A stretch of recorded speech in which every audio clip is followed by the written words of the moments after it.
एक काम करिए, पीछे से लोगों को हटाकर थोड़ा सा खाली कराइए ना, थोड़ा सा पीछे से लोगों को, और एक दो कुर्सी ला दीजिए।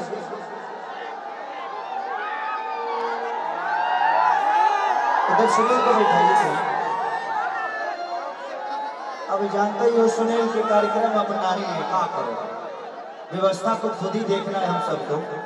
जितने भी बाउंसर है ना, प्लीज आप लोग इधर मत रहिए, उधर उधर सामने, उधर पीछे रहिए। आप लोग पीछे रहिएगा तब लोग पीछे रहेंगे। आप ही लोग आगे आते हैं तो उसकी वजह से बाकी लोग जगह पीछे देख के खड़े हो जाते हैं। एगो नचनिए कारण कन्या के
कुर्सी मंगा के सबको साइड में बैठा दीजिए।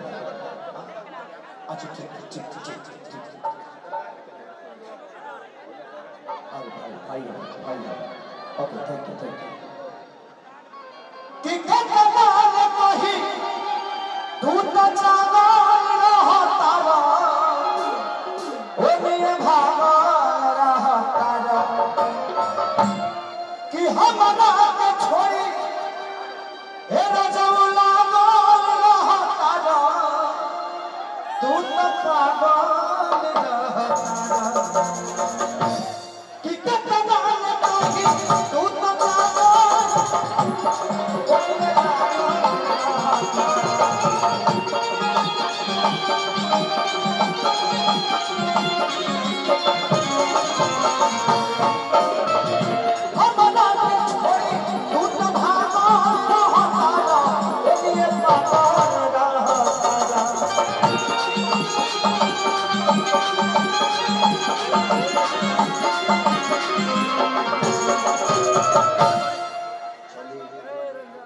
हमारे चीकू मामा जो कि हम सब उनके दुलारे हैं और हम सबके वो दुलारे मामा हैं।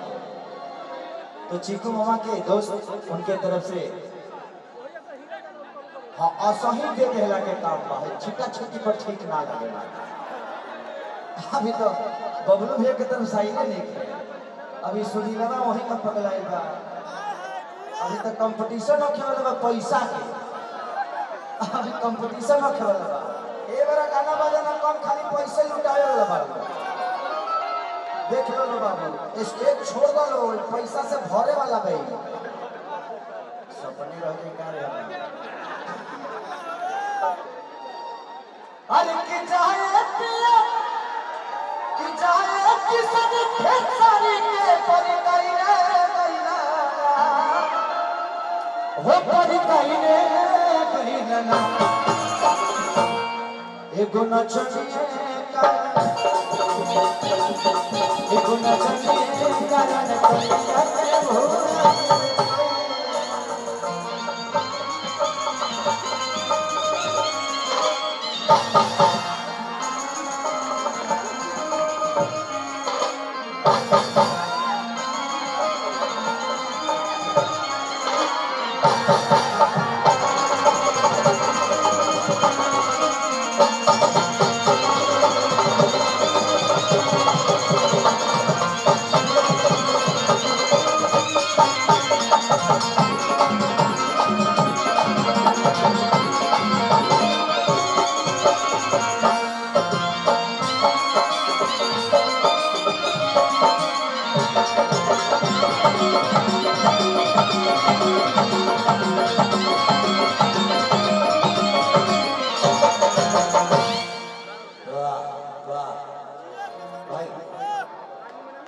पिटा चाहिए बेटा।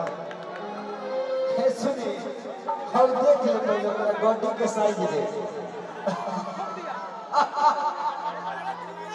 खत्म पैसा है मेरा मैनेजर फालतू में बंद कर रही है यो हमारा से गॉडी बनाता। अच्छा दूल्हा सरकार इधर आ जाइए। कितना दहेज मिला अंगना में, कितना पैसा मिला? पैसा नहीं लिए, अंगना में भी नहीं लिए। बहुत शरीफ लगता है। तू लोग तो चिंते हो कि भाई क्या करें। इकरो से शरीफ है को बंटी बढ़े तो हमनी के खानदान में सबसे शरीफ हो, ओकरा खाली शरीफ केहू ना। चलिए आपको और हमारी बहू तो नहीं बोलूंगा कि आप बड़ हो मेरे से, नहीं, आपको और भाभी को दिल से धन्यवाद। भाभी ना, हाँ भाभी को और मनोज भैया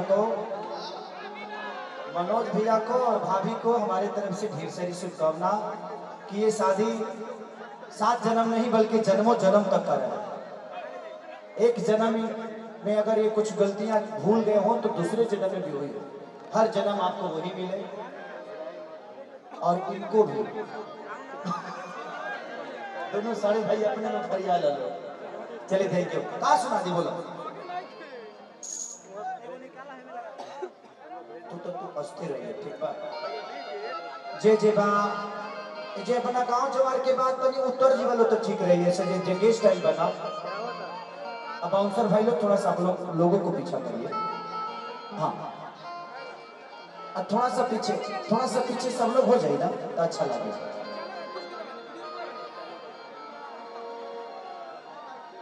अच्छा कि घाम लगता है राजा बिहार हवा थोड़ी मोटी ते हिल के दोसर को हिला दे भाषा।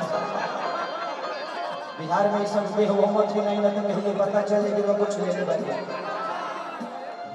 अरे कि घाम लगता है राजा घाम लगता कि तू